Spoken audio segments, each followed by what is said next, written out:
El libro de Ageo. Escucha bien. Ese fue el intro nada más, mi hermano. Ay, Dios mío, ¿cuántos dicen amén? ¡Aleluya! Esa fue la introducción.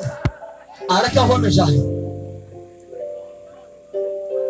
Bajo el tema, sube y trae madera. Sube y trae madera. Que muchos cristianos en este tiempo lo que tienen es una llamita chiquita y está tratando de soplar y no se prende. El libro de Ageos. Poderoso Dios. Ya no, espérate. Yo estoy ciego. Vámonos para acá. Ahora sí. Santo Jesús. Mi alma te alaba a Dios. Ageo, como Dios la usa, eso es.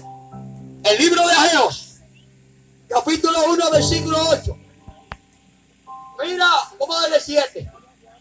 Dice en el 7, así ha dicho Jehová de los ejércitos: meditad sobre vuestros caminos, subid al monte y traed madera.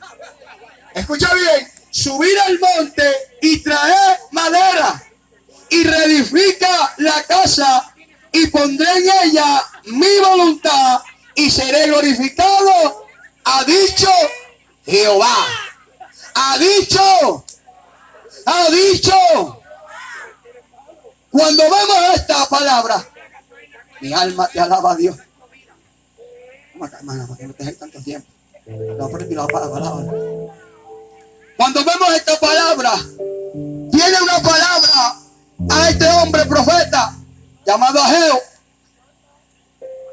Y este hombre ciertamente le estaba diciendo a un pueblo: hay que reedificar